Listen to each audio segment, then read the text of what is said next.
important ally. And so from the defense perspective, we will continue to work together with our great partners to build and modernize your capability as well as increase our interoperability. China hits out at the U.S. following the visit of the latter's defense chief, Lloyd Austin, in the Philippines. The Chinese embassy says Washington continues to step up military posture, which escalates regional tension and undermines stability. China is cautioning the Philippines to resist getting dragged into, quote, troubled waters. It opens the Philippines greater risks because, with American military troops in the country, you will also allow the Philippines to be the magnet of military attack by American adversaries. Maraming nagsabi na Marcos Jr. will be another Duterte, right? He'll be super friendly to China and he'll continue the kind of anti-Western policies, but none of that is happening. A call out for the United States and for the Philippines, a call to be cautious. China is accusing the U.S. of military posturing that only fuels tension in disputed territory. To Manila, Beijing says, watch out and do not get dragged into, quote, troubled waters. Where is this going next? We will discuss in this episode of The Chiefs.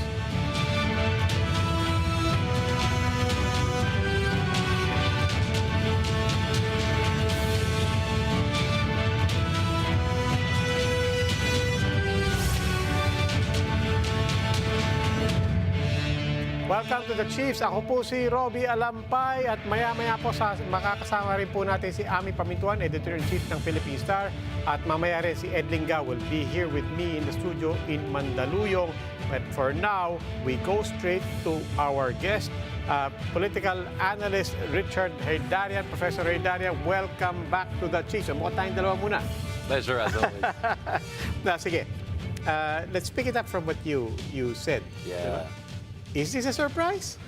No, this has been in the pipelines for quite some time. So, noong October pa lang, may sinulat ako a number of articles saying that the Philippines will inevitably be central to U.S. strategy. Hindi lang sa West Philippine Sea, pero sa Taiwan rin. But that's the perspective. If you say U.S. strategy, that's the perspective of the United States. Right. All this talk about not just the United States, the Indo-Pacific, everybody's recalibrating. I saw the white paper from Canada. Right. They're explicit about an Indo-Pacific strategy as well.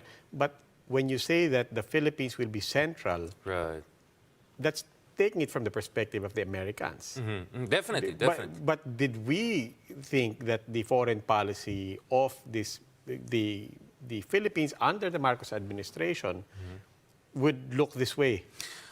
Well, to be honest, I think one thing, at least I got right, was that he will not be like Duterte. Right? You can look at my writings back in June last year. I said he'll be more like his father, multi-vector, close to the U.S., but reach out to the other side. But yung pivot niya back to the U.S., yung velocity has been much faster than I thought. No? So honestly, I was expecting ma-finalize itong EDCA coverage and madoble potentially after yung kanyang official or state visit to the White House in April pa. Okay. So on the record, I said, let's wait until April. Just the other day. And boom, sa pagbisita ni Austin pa lang, eto na. I mean, interesting, it seems like every time Secretary of Defense Austin comes to the Philippines, something major happens. The last time he was here in 2021, na-restore yung VFA, as si Pangulo Digong ay nagpasalamat sa kanya for showing solidarity because of the vaccines and everything. This time he's here, boom, already na-finalize na. Hindi lang yung full implementation of EDCA dun sa 5 bases. Dalawa dyan may direct na kinalaman sa West Philippine Sea, Bautista Air Base Palawan, Basa Air Base Pampanga. But now 4 undisclosed location. The question is, how north is north? Is it going to be in Cagayan and Isabela mainland proper in Luzon? Or are we going to go all the way to Fuga Island and potentially yun yung tanong ko eh. How open are you to keep calling that undisclosed locations? Or are you fairly confident that, because there are a lot of reports going around kung saan malalagay ito. Right. A lot of it in the north, near to Taiwan. We're talking about Cagayan. Right. How confident are you in projecting where they will likely be? For me kasi it could be a mix of things, no? So So for instance, alam natin the Balikatan will be in Ilocos Norte in April. That's also north, right? Another north. And it's going to be the biggest Balikatan ever, like 16,000 troops potentially from 8 to 9,000. Now, ang pwede kasing gawin is like, we know what's going to be the menu. We just don't know the exact ingredients that will go into some of the dishes there, main dish there, right? So it could be some of the bases sa sa northern Philippines, Luzon mismo, and then siguro yung Mavulis and Fuga could be potentially open up to US bases if an actual war happens. Because remember, between peace and war, so many things can happen. Yes. Right? So, yung pag-implement ng EDCA could be adjusted to all potential contingencies na pwede mangyari between now and a potential warfare. Yeah. So in short, it's not only na hindi finalize siguro yung locations, it's hindi rin siguro ma-finalize anytime soon yung exact way the EDCA will be expanded in its implementation. We're not talking about number of exercises, number of US troops coming in, the nature of weapon systems that will be prepositioned. So in short, I don't think we have crossed the Rubicon yet, but I would say this is the most consequential decision of President Marcos Jr. so far, only 7 months into his office. Kaya sobrang mahalaga ito. You said between peace and war. I don't know if you meant that in temporal terms, as in No, in terms this of time, range in terms of the options. situation. Right. Exactly. Yes. So before we cross the Rubicon, Yeah. before we cross any line, what might aggression, what might attack, what might unhappiness from Beijing look Right, like? Diba? right. Kasi we're talking about this. We're talking about bases. We're talking about military exercises. Correct. But let's face it, it won't necessarily come to traditional warfare. Right. And there are many ways that we can get hurt. Right. So there's a 50 shades of potential diba? contingency before all-out conventional warfare. Yun yung tinatawag na hybrid warfare, to get it from the Russian strategies, no? So there could be a full-scale cyber attack against Taiwan and potentially also against Philippines. There could be a partial or full embargo, making it very hard for Taiwan to trade with the rest of the world. May tinatawag din na short, sharp war. You target few Taiwanese military installations but don't go all the way war. So in short, between 1 to 10, peace and war, total war, there's so many options China can do. So ang idea dito is, if the US has more access to bases in the north of Philippines, it can have better preparations, then it can make it harder or costlier for China to do any of those 50 shades of threats I was talking about. Not only all-out conventional warfare, but also cyber capability, etc. So, kasi alam natin, yun yung soft underbelly literally ng Taiwan, is southern shores niya. Any full invasion will be happening there. But if the US also has more exercises in the area, more coordination with Philippines, and potentially also Japan. Remember, President Marcos is going to go to Japan next week. That's going to be an important visit. I'm sure the Taiwan issue will be discussed because the Japanese also have a direct interest in Taiwan on so many levels. No, so that's what I'm saying. Like, ngayon pa lang, we are already preparing for D-Day because, as the Roman saying goes, if you want peace, prepare for war. Because if you're prepared, you have contingency plans, you will make the other side think twice. So the hope here is to prevent conflict by showing a strong force. But again, common that's, front. but then again, I see all of that from a military Right. standpoint, diba? There is a show of force, and I completely agree. When he talks to Japan, when Australia comes into the Australia, exactly, picture, and correct. so on, then there is that show of an alliance. And therefore, it will defray and discourage anything on the military side. Yeah. But the passive aggression can look so many ways. Never mind Taiwan. I really just want to talk about Manila and the Philippines. Right, Diba? right. There are so many ways that China can express its displeasure. It's still the biggest trading partner for the Philippines. What will that look like? A cyber warfare with Beijing. What will that look like? In other words, Madali nga ma-shutdown yung NAIA. I We saw that, like, exactly, just diba? like that, right? Diba? Yeah. Magkiskisan lang yung bus sa EDSA, tigil na yung NCR. Di ba? Parang, that's what we're talking about. So, Yeah. when we say that we have to be prepared, okay, nakita na natin yung usapan, yung nangyayari ngayon on the military side, on the Right. military presence side, on the alliance building. But what else should we be preparing for, and what should preparation look like on all these other fronts? Yeah, so increasingly, it will be impossible for the Philippines to be neutral on the Taiwan question while we have disputes with China in the West Philippine Sea. So medyo double front yan. Now, for me, the challenge for the Philippines is this. Actually, the challenge also for China is this. If China does countermeasures aggressively, medyo iipitin tayo lalo sa West Philippines Sea and all, then it will make it easier for the defense establishment in the Philippines to say, Mr. President, I think we have to double down on our alliance with the United States, right? So I think the best option for China moving forward, if I were to advise them, is offer something tangible, concrete, that you didn't to President Duterte. Because President Duterte forward deployed all concessions, really didn't get much. So alam natin, just the other day, kausap ni President Marcos yung main construction company ng China, including a very controversial one. Now, so China can say, ganito, Mr. Marcos, you want our help on infrastructure development and all, then slow down on the U.S. part, because we're really not happy about this. Because Robbie, I mean, the response that China gave to the Austin visit was far more aggressive to the response they gave to Kamala Harris' visit to Palawan. So that tells you this was something big that happened. So I think the best course of action for China is to offer carrots, and then from there, kasi pwede i-dribble din ng Philippines yung EDCA eh. Na-dribble ni Duterte for 6 years, pwede rin dribble ni Marcos. So that's why I'm saying we have not crossed the Rubicon yet.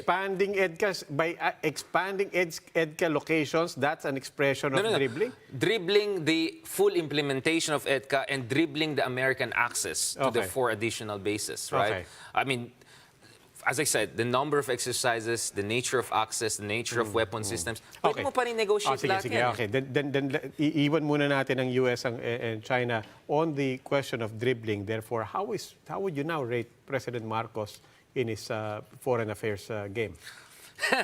Well, I mean, the number of foreign visits is a bit too much, probably, and we still have to see. But for me, I just hope that he has really prepared himself for all their potential contingencies, no? All there's, but for me, ganito, let's be very clear. The ultimate goal is for the Philippines to have the maximum deterrence capability on its own. At narinig natin kanina, sinabi ni Lloyd Austin, na tutulungan nila ang Pilipinas to develop our own capabilities. Yes. So we're not here trying to say, umasa lang tayo sa Amerika para i-dissuade ng China, because it's a very risky thing and it undermines our sovereignty. Yes. We want an independent Philippines. So for me, if we're going to give Americans some precious access to precious bases, by God, we have to get them to get us really good military hardware so that we have the capabilities. That's actually a knock on his father, on Marcos Sr. Diba? Na during his time, the knock was the over-reliance on the United States really stunted our capabilities in terms of external-facing security measures. And I mean, in a way, the senior Marcos used that to have an inward-looking defense capacity, the communist insurgencies, the separatist rebels, and so on. But that was therefore a knock on Marcos, that he actually stunted our capacity for external defense. So you're saying now that this is an opportunity. Because remember, Robbie, nasa third phase na dapat tayo ng AFP Revised Modernization Act na nagsimula in 2012. So we need submarines, fighter jets, real fighter jets, not the FA-50 from Korea. Those are just trainer ones. And US is offering us F-15 fighters in advance and all. So my hope is we go beyond real estate alliance. Yung, I'll give you base, I'll not give you base. Let's go towards an alliance whereby we really get all the weapon systems we need para tayo mismo ay pwede tayo maging porcupine with tetanus. Ano? Pag ganun tayo, then we can be more self-reliant and independent. But the problem is, Robbie, that will take 5 to 10 years at the very minimum. Sige, marami pa ako tanong. We're here with Richard Herdanan. We just need to take a break. We will continue our conversation. Stay right there. The Chiefs will be right back.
Welcome back to Chiefs. We continue our conversation with Richard Heydarian. At kasama na rin po natin from Manila in the port area, Editor-in-Chief ng Philippine Star, Ami Pamintuan. Ami, welcome to the Chiefs. And ito, si Richard Heydarian, baka may tanong ka.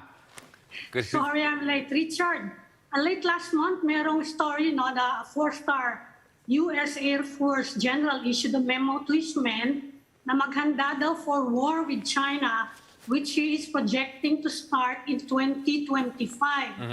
Kasi sabi niya, mag-election daw sabay yung Taiwan and US in 2024, and Xi Jinping will take advantage of the situation, and the projection niya by 2025, umpisa na yung gera. Do you agree with that assessment? I think he used the word gut feeling, and suddenly that reminded me of Maverick Top Gun. Diba? May line dyan si Tom Cruise na, don't think, just go with your feelings. So Yes. that's going to be my initial take on that. I don't think that's based on any serious assessment, because we know the United States has no direct intelligence on the inner workings of Zhongnanhai. They don't have that. They just don't have that capability. So this is really a gut feeling based. Para sa akin, there are a number of factors to keep in mind. The first thing is, actually, President Xi Jinping has showed his ability to completely U-turn on many important issues, including dun sa COVID policy. And I won't be surprised that he'll also try to reassess any initial plans that they may have had to more coercively reincorporate Taiwan. Because yung tone niya in 2019, I remember some of the big speeches that President Xi Jinping gave, was much tougher than the tone we hear from him on Taiwan in more recent months. So I think what happened in Ukraine made them think twice. If Russia nga hirap na hirap sa land warfare against Ukraine, wow, it's going to be way more difficult against a far more modernized Taiwan, and it's going to be an amphibious attack. So that's one thing. The second thing is, it depends who's going to be the next president of Taiwan. So far, Tsai Ing-wen, even if her party is kind of separatist, she was very careful not to cross certain red lines by, among others, formally calling for independence of Taiwan, right? Which they have not done yet. They have de facto but not de jure, no?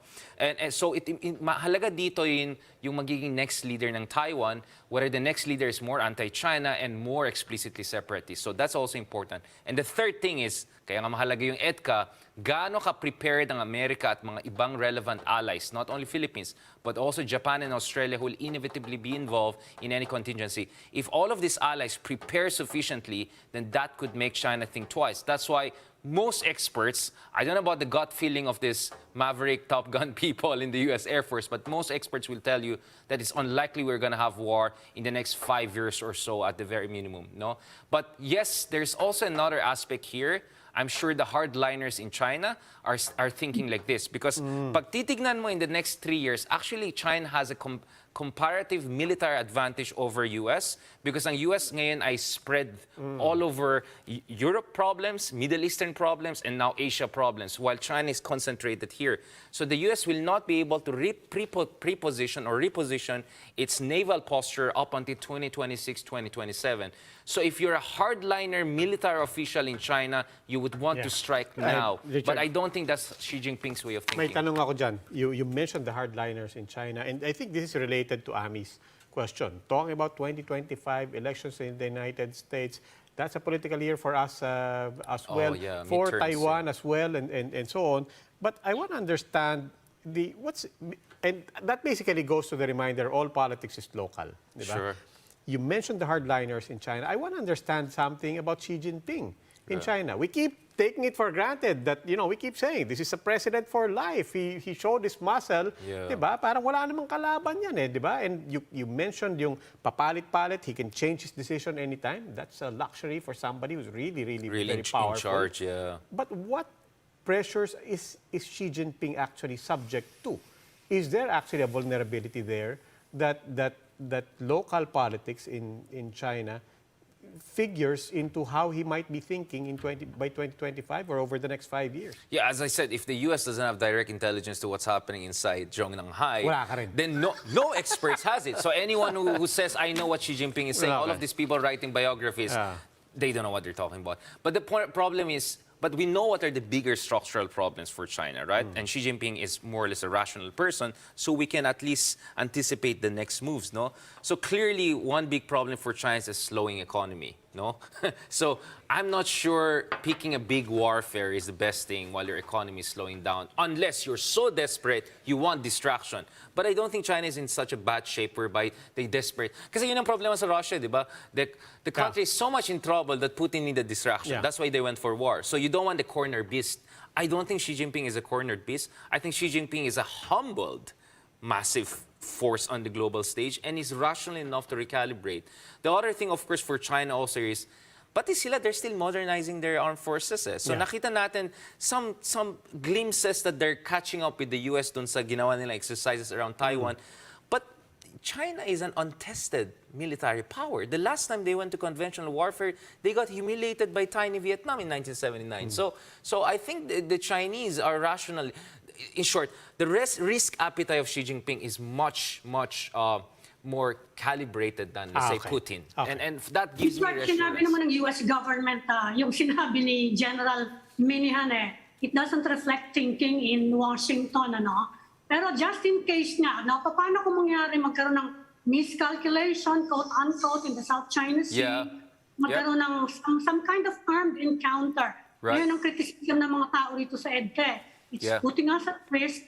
Pero since we're part of a mutual defense treaty, it's mutual, remember, and we are a treaty ally, do we actually have a choice? Can we actually stay neutral?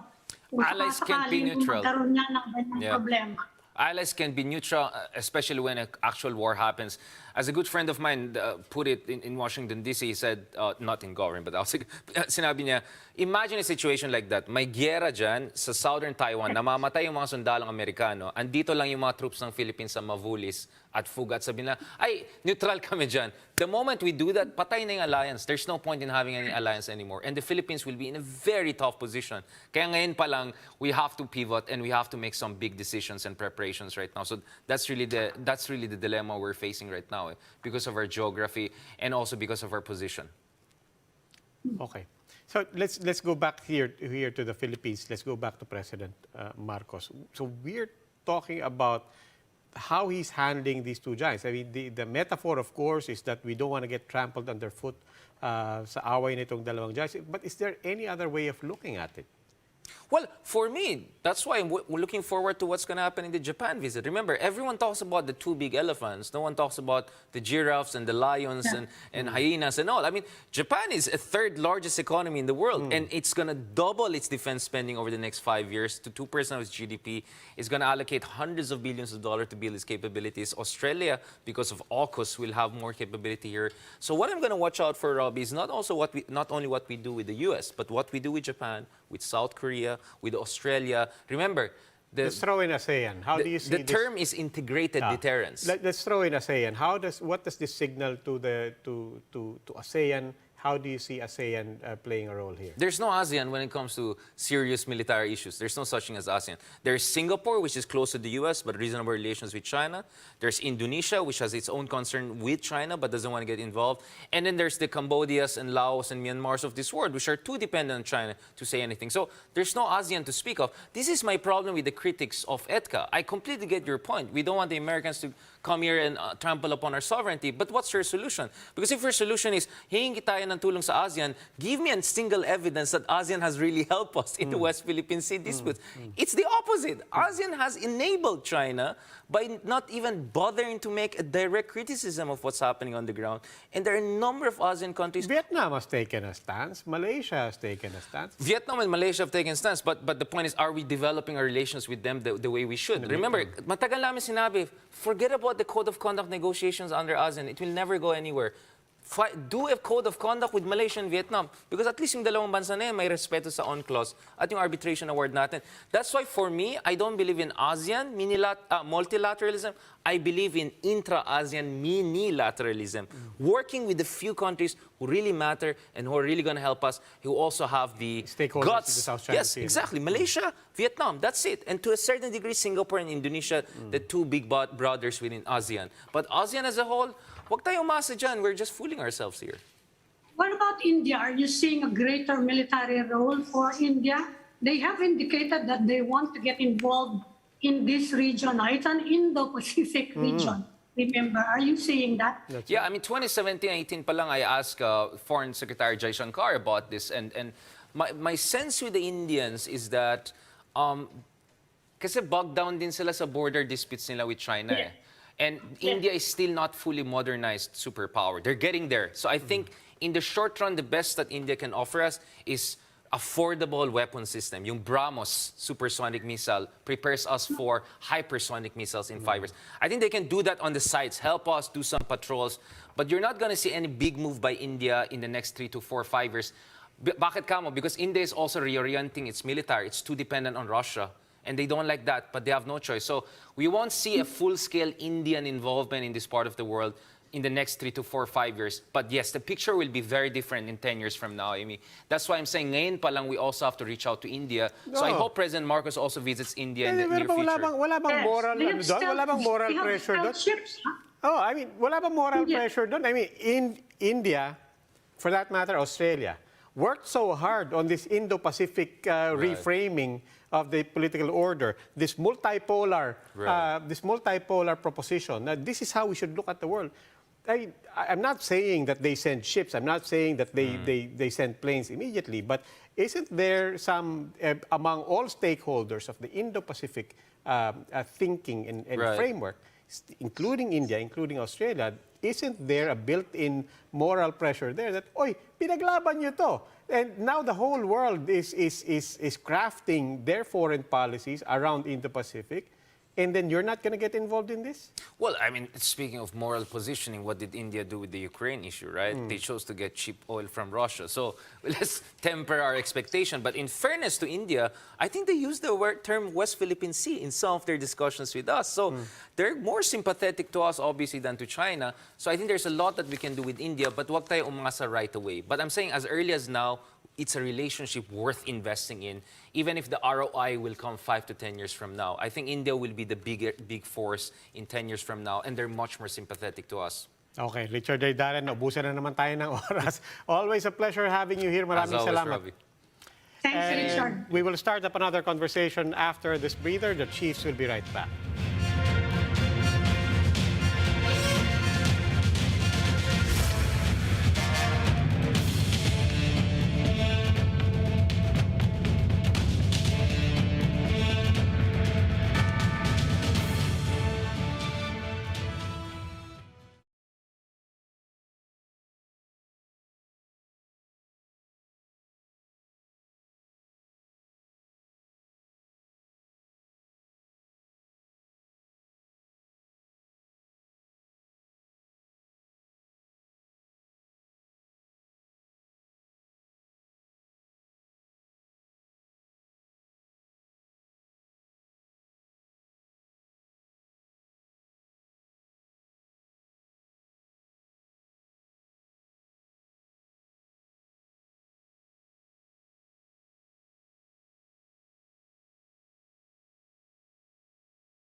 Okay hindi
is planning to allow voting in malls. Magkakaroon po tayo ng test at mall sa Metro Manila. At pag naging successful po yun, gagawin natin sa buong bansa 2025 ang mall voting. Sa abroad po, pinagawa na po natin yung voting anywhere. Pero dito sa Pilipinas, mukhang magkakahirapan pa tayo. The city of Valenzuela will be holding a special election.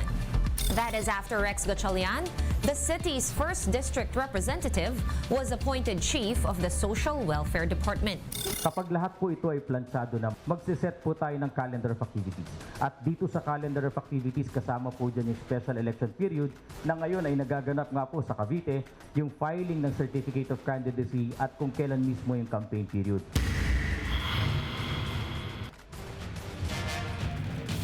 The COMELEC is planning to take voting to the malls. Can they do it in October during the barangay and Sangguniang Kabataan elections? Let's bring in COMELEC spokesman Rex Laudianco. Sir, magandang gabi, Attorney Laudianco, and welcome back to the Chiefs. Magandang gabi po, Sir Ed, Sir Rocky, Ma'am Ami. Magandang gabi po sa lahat ng taga-subaybay ng Chiefs. Thank you, sir, for joining us tonight. Sir, of course, nobody's complaining about mall voting. Siyempre, it's very convenient. Pero do we have the manpower and the resources to be able to do that? Kasi as it is, medyo masikip na tayo. I mean, medyo ipit na tayo sa resources. Yes, we think so, sir. May oras pa naman. And besides po, the partnership with the malls is proven already. It has been working po since we started the registration. Hindi lamang po itong cycle from December to January, but even before yung po ating registration in 2021, and in fact, kahit nga po nung July 2022, no? So it's just a matter of positioning which barangays we will be able to cater with the mall registration. Tandaan po natin, yung pagsiset po natin ng polling place ay dapat po kasi within the proximity doon sa barangay na boboto. Ang tinitignan po natin dyan, dapat hindi na namamasahe o nagko-commute yung kababayan natin boboto. Practically, it's a walking distance dapat. So, ang primarily, pag naituloy po namin ang pilot testing, yung barangays po sa paligid ng malls ang magbe-benefit dito. Sir, ulitin lang po natin yan, barangays, plural. Hindi lang yung kung saang barangay nakasituate yung mall. That is correct po. Katulad nga po dito sa Manila, alam naman po natin, isang kanto, dalawang kanto, dalawa, tatlong barangay na po yan eh.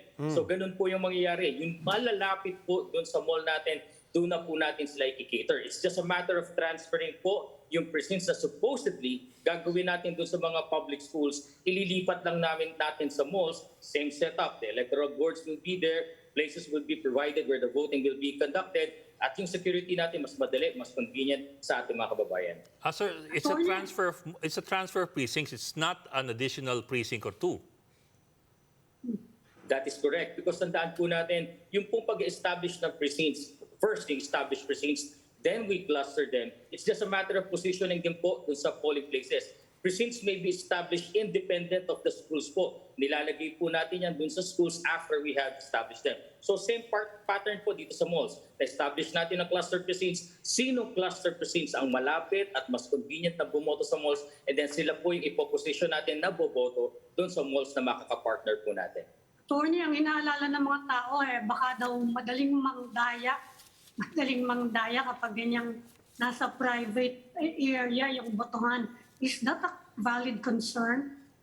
Hindi po namin nakikita yun, Ma'am Abby, because the same teachers, the same set of electoral boards will be serving at the mall. Ang kagandahan pa nga po nito, kadalasan po kasi sa mga public schools natin, wala pong security guard. Kung meron man, isa lang. Dito po sa malls, from the entrance to the malls to the queuing, lahat po yan guarded ng security, at nakita po natin dito sa kagaganap lang ng registration na ang mall guards, ang mall personnel ay nag-a-assist sa tao. Tinutulungan nga po sa pag-ayos ng queues, inuupo po sila ng maayos sa pilahan, sa holding area, and then escorting them to the voting area. So ito po yung mga best practices na nakita namin and we're willing to take advantage of pag nag-pilot testing na po tayo ng mall voting. Sir, speaking of pilot testing, apart from the location, malinaw na yan, mayroon tayong bagong location, susubukan natin and so on. But apart from location, anong bago sa palakad natin sa pagpatakbo ng ating elections? Remember, sir, ito pong, Sir Robbie, ito pong barangay at SK elections, ito po ay manual elections. So wala po tayong transmission. Why? Because yung pong boboto sa atin, dun lamang po sa presinto, dun din po bibilangin ang boto, at practically yung canvassing at proclamation po, the same precincts po, it will be done there. But pati yung pagpo-proclaim ng nanalo. So ito po ay traditional mode of voting. Hindi po tayo masyadong nagpo-focus on automation. Why? Una sa lahat po, the budget. We have tried so many times in the past year na increase yung budget natin. Ang target nga lang po sana namin, ma-increase yung honoraria ng ating mga electoral boards, but we failed. Even in the tax exemption, even man lang dun sa supposedly makuha na, cover na ng COMELEC ang tax. In these 3 attempts, nag-fail po kami. Now, kung mag-automate po tayo ng barangay, remember po, for almost 43,000 barangays na po ang nasa Pilipinas.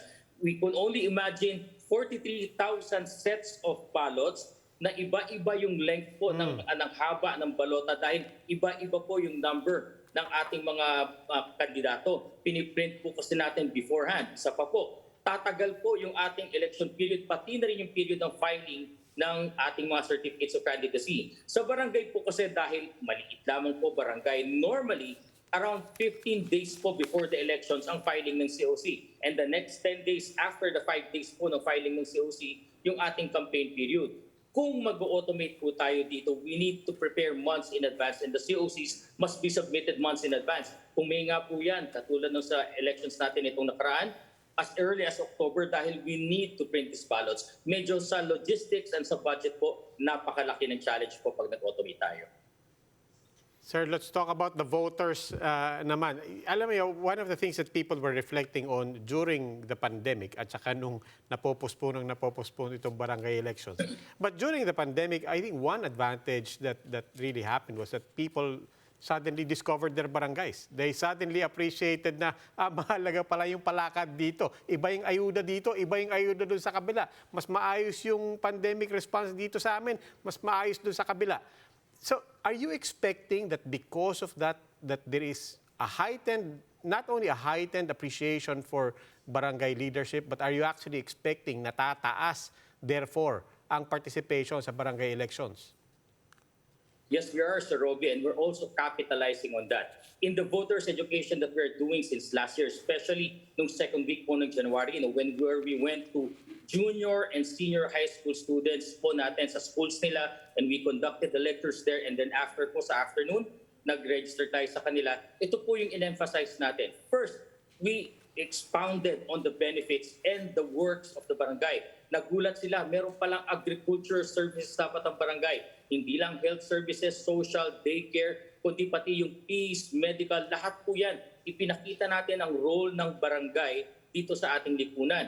And we also stated to them, naramdaman natin lahat, first-hand, pati SK voters natin, kung efficient at magaling ang inyong barangay. Noong panahon ng 2 taon na kasagsagan ng pandemya, maayos ang serbisyo sa inyo. Nakakarating ang pagkain, ang ayuda, ang tulong, ang gamot, dumarating ang doktor, naka-quarantine, natetest kayo. Pero yung mga barangay na napaka-inefficient ng officials, hindi ganito yung sitwasyon nila at malayong-malayo. That's why we're capitalizing on all our experiences during the pandemic and we're enlightening our voters. Ganito kahalaga ang barangay sa lipunan natin na practically lahat ng serbisyo ng pamahalaan ay ibinababa at pwedeng ibaba sa atin sa barangay. Attorney, buhay pa yung petition sa Supreme Court to move the elections to May. Paano pag pinagbigyan ng Supreme Court? Are you ready to move it to May?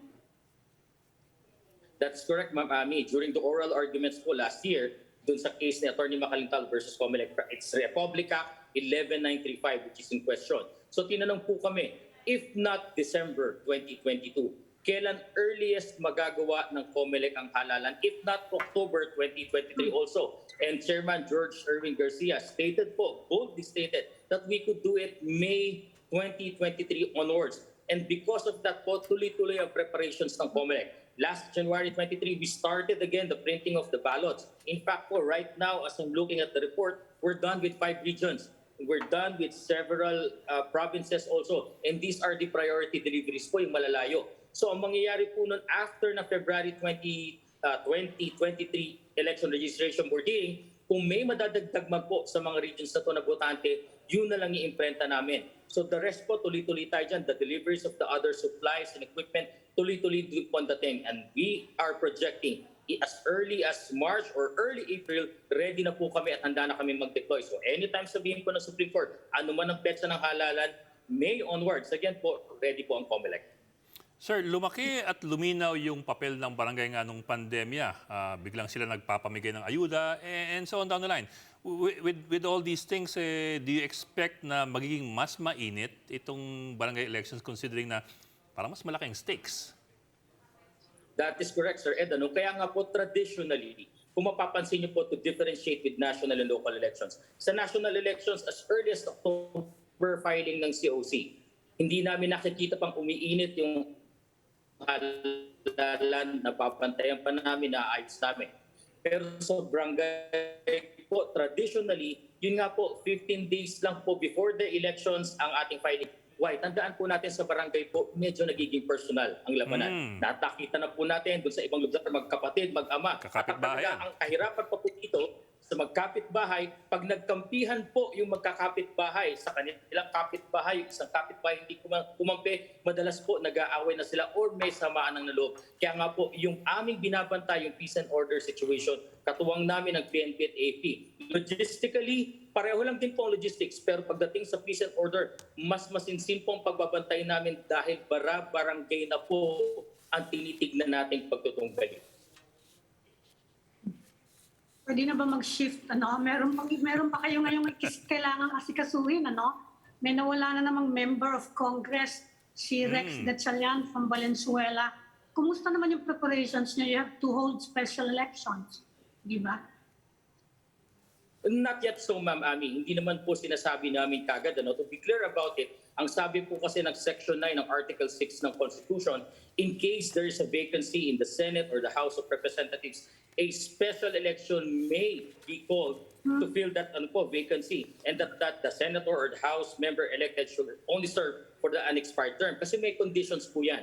Tandaan po natin, yung declaration of vacancy, it is within the province of the House of Representatives. Yung calling for the special elections is also within the province of the House of Representatives. And more so po, yung kung pagbabudget sa halalan, it's within the province of Congress. So ito po yung tatlong bagay na tinitingnan namin. Hindi namin sinasabi sa COMELEC na agad-agad may special elections. What we are saying is kung magkakaroon po ng resolution ng Congress, declaring a vacancy, calling for a special elections, and providing for a fund for the special elections, nakahanda po ang COMELEC. Kung hindi pa po dumarating sa amin yan, dahil kami po ay tagapagpatupad ng batas, we'll just wait and see. Nandito lamang po ang COMELEC at nakahanda.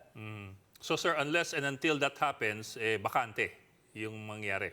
That is correct po. Pero alam naman po natin sa ating pong government, hindi po itong pinagtatagal ang bakante. Lagi pong nagkakaroon ng caretaker. Remember po sa case po ni Secretary Boying Remulla, nung siya po ay na-appoint bilang Secretary of Justice, immediately the Speaker of the House became the caretaker of the 7th District of Cavite. Hindi naman po nangyari sa ating Kongreso at Senado na hindi nagkaroon ng caretaker dun sa affected na legislative district. So we're expecting that, na magkakaroon ng caretaker. But as to the holding of the special elections, we'll wait for the decision of the House of Representatives. And if they do so decide, ready po at maghahanda ang COMELEC. Ganun pala, sir. So, the Speaker can appoint or volunteer to be the caretaker of the vacant congressional seat? That is the case, sir, dito po sa ating 7th District ng Cavite. The Speaker himself became the caretaker of the 7th District of Cavite. So practically, si Speaker Romualdez po ang caretaker at representative ng 13 Martires, Tansa, Amadeo, Inindang, Cavite. Until such time po na magawa namin yung February 25-2023 special elections. Wala bang time limit yan kapag ganyan na caretaker status lang? Wala po kasing nakasaad sa Constitution, Ma'am Ami, no? Ang sinasabi lamang po dito is because they may call. And besides, as I've stated before po, yung calling ng elections, yung funding for it, and the certification of vacancy, all of these are within the province of the House of Representatives po. So they can keep it vacant hanggang matapos yung term. Technically, pwede. Legally. Technically, yes, because the term used by the Constitution is may call for a special elections. Pero nangyari na ba yun?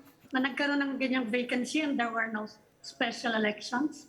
There was a time, ma'am, when we had only 23 senators na hindi na po nag-call ang Senate ng eleksyon para dun sa nalalabi. At hinintay na lamang po yung pagdating na kasunod na halalan to fill up that vacancy po. Buti na pala, wala nang pork barrel ngayon, no? Kung hindi, kung sino pero senator yun eh.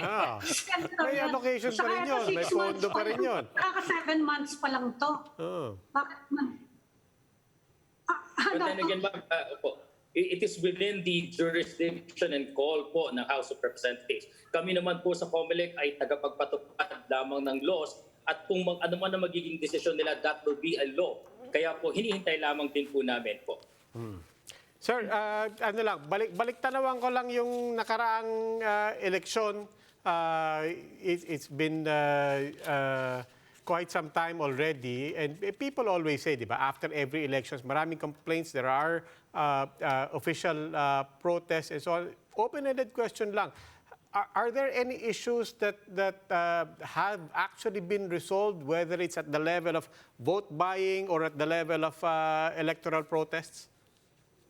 It's so far as vote buying cases, Robin, na lodge po sa COMELEC itself. Kasi tandaan po natin, complaints for vote buying pwede na po sa COMELEC i-file, pwede sa lahat po ng National Prosecution Service sa cities and sa provinces, even sa state. So doon po sa nakalodge sa amin, all of these are undergoing preliminary investigation.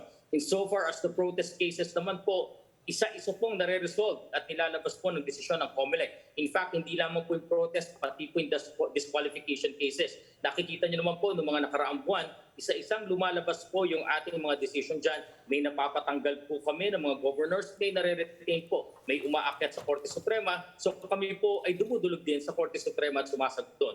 Ang commitment po ng inyong COMELEC po ay i-resolve lahat ng issues na ito, lahat ng kaso before the start of the election period of the May 2025 elections. Para clear po lahat, malinaw ano ang desisyon ng COMELEC. Kung aakyat sila sa Korte Suprema, magbigyan sila ng pagkakataon para makapag-desisyon din po ang Korte Suprema ng tama sa oras.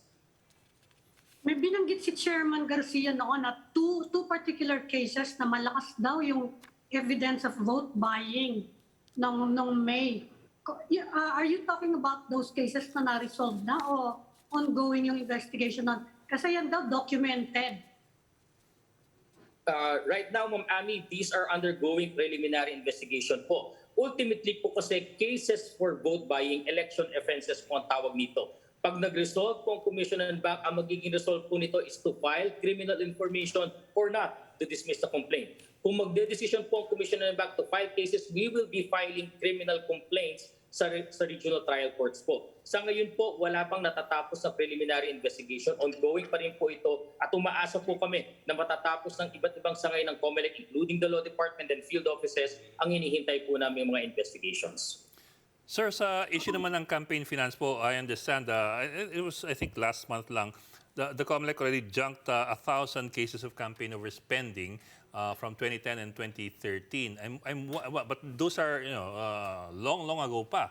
I'm wondering lang kung merong updates dun sa 2023 as far as overspending is concerned.